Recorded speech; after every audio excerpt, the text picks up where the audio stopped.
Hey guys, welcome back to my channel. It's your girl Omari Bidesi. Thanks for clicking on this video. Thanks for joining in.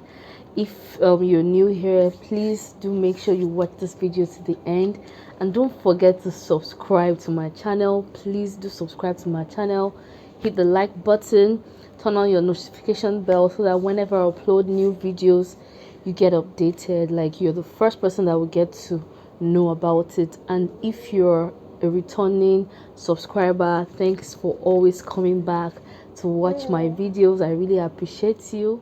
So today obviously I'm enjoying this my pregnancy, delivery and all story.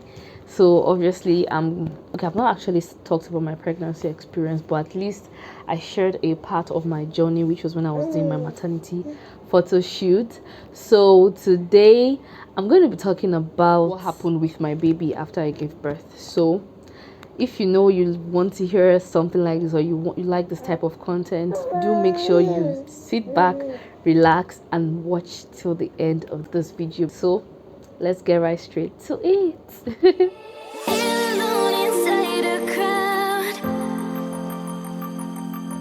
Okay, so after I gave birth to my beautiful baby girl, obviously I was so weak, so I couldn't really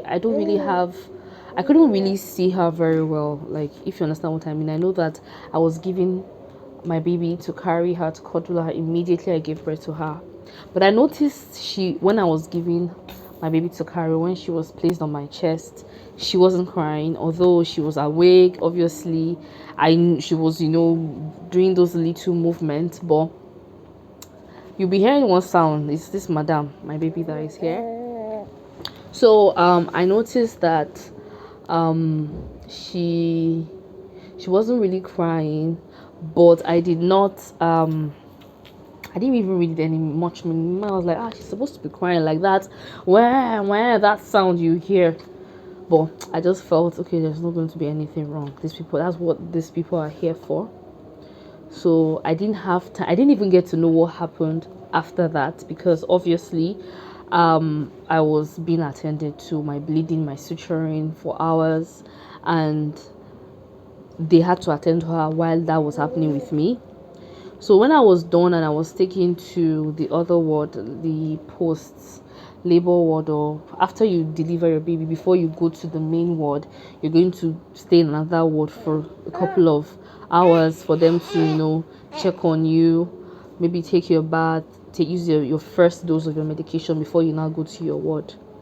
So I was thinking of her, but I didn't know where she was at that point in time, until when I saw my husband and he told me that, she was taken to the neonatal ward. In my mind, I just thought maybe they take babies there first. I didn't really process it that well.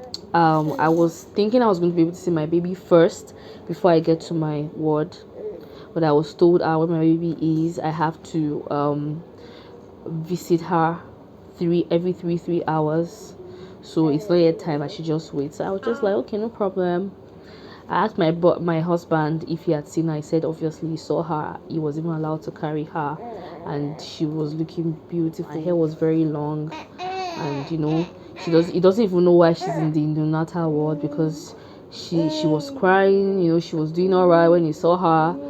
She was not small, even though some people said, okay, she's small. The doctor said she was late preterm, meaning I was very close to 37 weeks before I gave birth to my baby. So she's still sort of preterm, if you get what I mean. So they needed to just observe her. So when I got to my private ward, I was just waiting for my time. I think my next time was 12. I think either 12 or 3. And I went there, obviously not having a clue of what it was going to be like.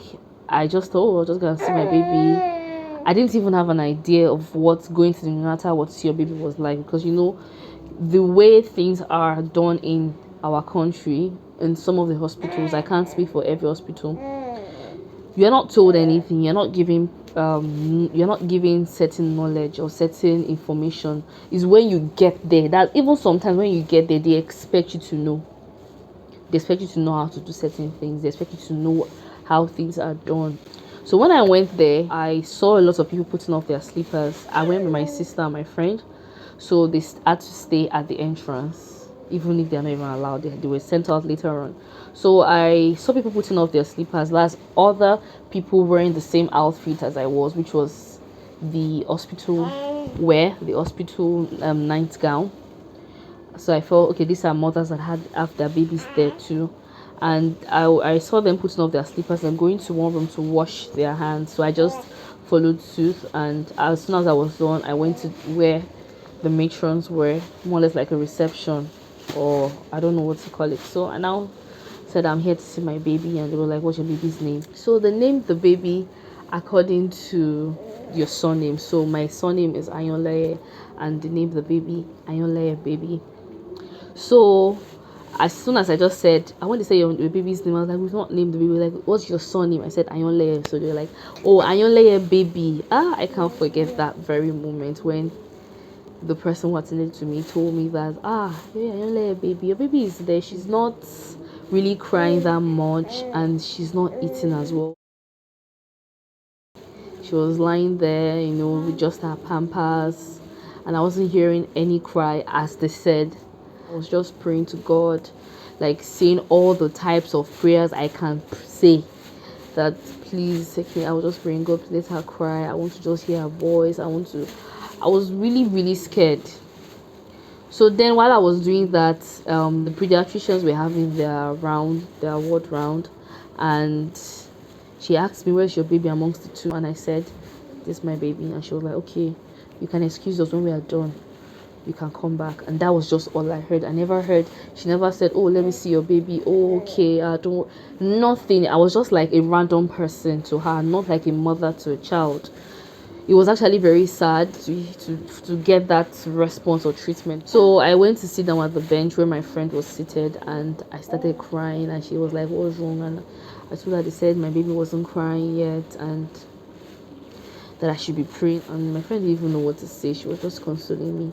And the next thing, someone said, baby, mommy, she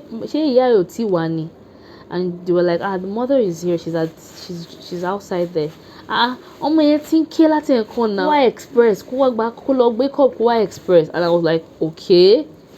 So I immediately went there, and she was like, your baby has been crying since.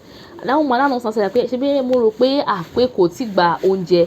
Bó ti ń gba oúnjẹ, tó yẹ lọ ṣe ó ti ń sunkún tó fi sùn nìyẹn. I didn't even have any time to even be like, why would you give me this type of information when you didn't have you didn't have an update of the situation? So why didn't you just ask? Why did you give me, that type? I didn't even have that energy. I was just so happy. Because I saw a lot of mothers, trying to express with their hand into a cup, and someone is telling me my baby could not eat. So I went to go and get a cup. I was given a sterilized cup. Sekina, stop now. See your mouth. Damn. You have scattered. So, and I just got the cup, and I was clueless. Now, in a sane situation, in an ideal situation, you would expect, they would tell you you're supposed to express. Do you know how to express? Have you tried it before? Is this your first child? Okay, this is how you're going to express with your hand. You would expect, but it doesn't work like that in our country. Like in some places, on some hospitals, and I'm speaking based on my own experience. I was just like, go and get a cup, sit down and start expressing. Express 10 meals. I think she said 10 meals or 5 meals. Because once your baby starts eating, especially for a baby who isn't, healthy, that's the idea of them being in, no matter what, although my baby was fine. So, they always want you to take it slowly. So you give them their meals, or you give them the breast milk gradually, or the formula. Don't just rush them to give them like maybe 10 meals or 20 meals. So you start with maybe 2 meals, then you go to 5, then you go to 10 if they are taking it, and you notice that they are hungry for more.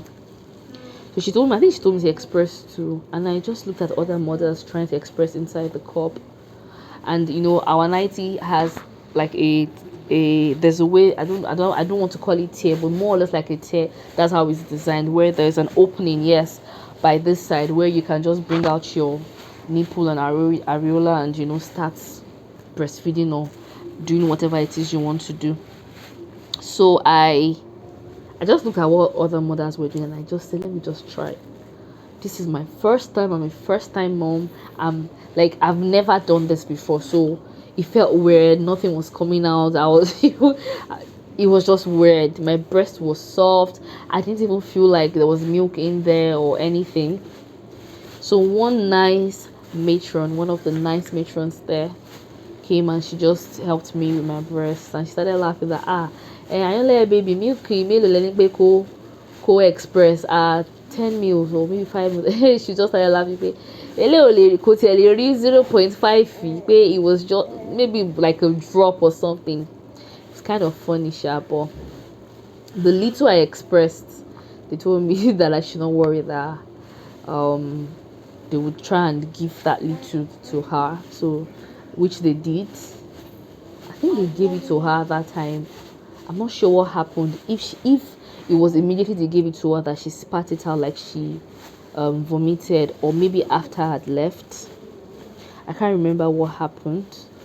So I came back the next 3 hours, and I noticed that they were passing something through her throat, and something was coming out, like some black or brownish liquid was coming out. I didn't have an idea, so I didn't even know what to ask. I didn't think of asking him. So I was just looking so that nobody will insult me or shout at me. So I was just looking.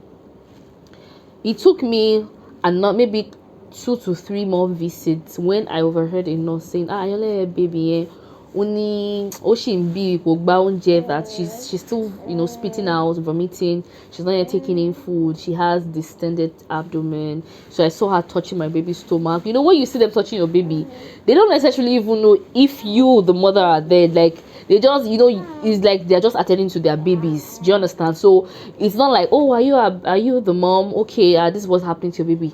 They just do their own, whether you are there, whether you're not there. You are just invisible. Your major job is to go and change your baby's diapers and express. And even if you don't express, they'll probably give your baby formula when your baby is taking in food, but you have to pay for the formula.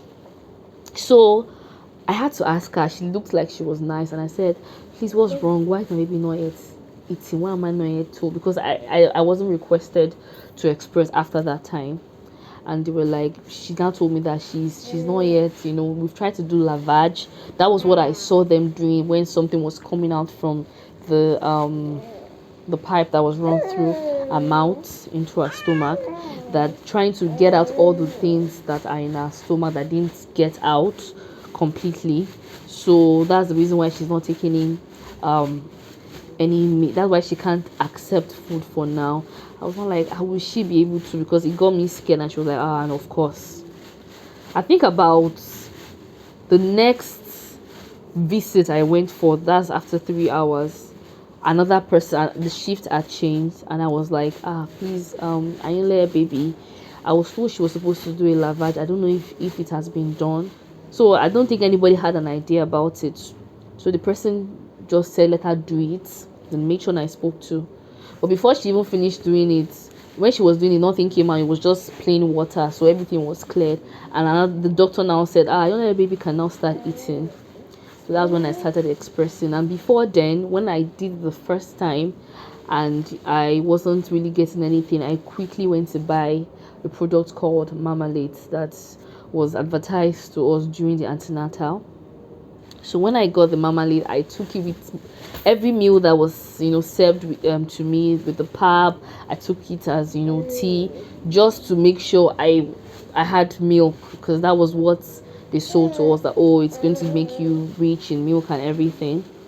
So when I took it, and I started feeling this fullness in my breast, to the point where my breast started getting very engorged and extremely painful, coupled with the contractions that comes whenever it's I start having let down.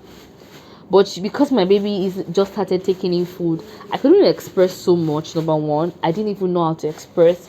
I didn't have a breast pump, and I just felt if I pump it, where will I store it? I'm in the hospital. It will, to me, I just don't think it would be that sanitary. So it just kept on becoming so hard, extremely painful. I was having shivers, and whenever I go to express, I just get to express a little, even with the little knowledge I started having. Anyways, my baby started taking in food, so I was first told to the first one I gave her was when I expressed, and I was asked to use a syringe to pull it out, then feed her, and she took it quite well. She was smacking her lips, and I was like so happy that she did for me. Thank God, now I can start feeding my baby. So second time I was told to express into a cup and feed her directly from the cup. I tried to feed her with a cup, and she took it quite well until we increased from 5 meals. We went to 10 meals to 20 meals, and it was when we got to 10 meals that we started having problems. Now, like I said, there was an opening, here in the 90 that we had, and that was the only thing we could wear, and it was very hard expressing through that dress. And that dress, that 90 was it's that type of, it has the fabric that washes away quickly. I was always afraid that won't this dye or this whatever, this color, whatever it's washing away from the 90, won't it enter my baby's milk, the milk I'm going to feed my baby? So it was so limiting. I just get to express the little I can express. So whenever I do that, baby play. So whenever I do that, excuse me please, mama. Expressing for a new mom will be difficult because the milk is not, well, for me, the milk wasn't rushing. It was coming but not rushing. So I try to do that, then I'll feed her before I now. The last time you visit your baby every day is at 9 at night. So I overheard someone talk about us expressing down like till the midnight. How many meals? I don't know. I just overheard someone say, express 10 meals. You're going to express for 2 hours. I said 2 hours. I've already expressed now, and she has eaten. Nothing is really coming. Now, what should I do? I managed to express just 10 meals. So I went to go and meet the nurse, the younger nurse, and I told her that, I heard I was supposed to express for her to feed twice, and it's only 1 10 meals I've been able to do. What will not happen? She said that's not good, but I should know that they will still feed her. Maybe they will give her formula. I wasn't told that, but you would have to pay for formula or this. I wasn't told. I didn't even know anything. So I was just like, as long as she gets to eat. So I went back to my room, looking forward to the next day by 6 a.m. to go and feed my baby. And I entered and I saw, the normal thing I'll see is probably if they are praying, if you go there early, or every mother is already trying to do what they usually do. But I saw everybody filled at the entrance, and with one of the matrons shouting. And as soon as I entered, she asked me, what's your baby's name? I said, Anole baby, and she was like, you're not coming in here. You people want to turn me to a mad person. All of your babies are crying, and we fed them formula. If you didn't express, or you didn't even express enough, so is this somebody else's formula I was supposed to be feeding your baby? That kind of thing. You don't even know what to say. I was like, I expressed. She's like, you expressed, but you didn't express enough that you're not going to come here until you bring money for formula. More or less like, we're not coming this morning. We should forget about our routine around that 6 a.m. And she even said that more or less like, if they born us well, I can't remember the exact way she said it, but like, if it's short for us, we should cross that line. I remember her saying, if we like, we should cross that line. And I just, with pain, with sadness, went to my room and I started crying. And my mother-in-law was like, why am I crying? And I told her I was really weeping. That, why is it not because of condition that I'm even here? Am I not like normal? If it was an ideal situation, I'm supposed to be with my baby. I probably should have been discharged or so, because I think it was the 3rd day. Can't really remember. my mother-in-law told me that I should. She's looking at me. My mother-in-law told me that we should go. We just have to go and beg her. You know, the typical thing that can. Oh, that's the only thing that can literally work in our country. Even if you've done anything wrong or you've not, you have to just beg, irrespective of whether you're right or you're wrong. And my mother-in-law pleaded with her and said, "We'll pay for it. That we just didn't know about it. If we had known about it, it's not a big deal." And the moment she saw my mother-in-law, she kind of calmed down, and that was how I was able to feed my baby and do what I used to do around that time. I had to request another time that can I start breastfeeding. I remembered along the line doing our normal routine, I noticed my baby's eyes was turning yellow, but I didn't. I asked my husband when I got back to my room that, how do you notice jaundice? Do you notice in the eyes? And I never at any point in time thought you're going to notice jaundice in the eyes. But I was like, I noticed something. I want to just do my research. I didn't really get much, or maybe I didn't research much. Lo and behold, the next day I went to visit my baby. She wasn't in her bassinet. Where's Ayole baby? Ayole baby, she has jaundice. She's under the UV light. And I was like, I said it. Like, I noticed. So obviously that extended our stay. That was another hectic moment because that place is quite hot. She was always crying, but eventually I was allowed to breastfeed directly, which was a very painful experience. And we just had to wait till when the jaundice was to a level where we can go. Now that's another wahala, because you have to start chasing the doctors. Sometimes if you don't, they will not even let you know what you're supposed to do. So we have to ask, baby, what's going on? Especially when you see other babies being discharged, you just be like, your baby is fine, like what else? Why else is she here? So they're like, oh, there's a test we need to do to check her bilirubin level, and even to get that test done, now die. Babies will move around when they are crying or when they are doing it, whatever, whether they are even just move around, and the line would block, and the blood flow would not be, it won't work anymore. The line they pass through, so they have to do it again.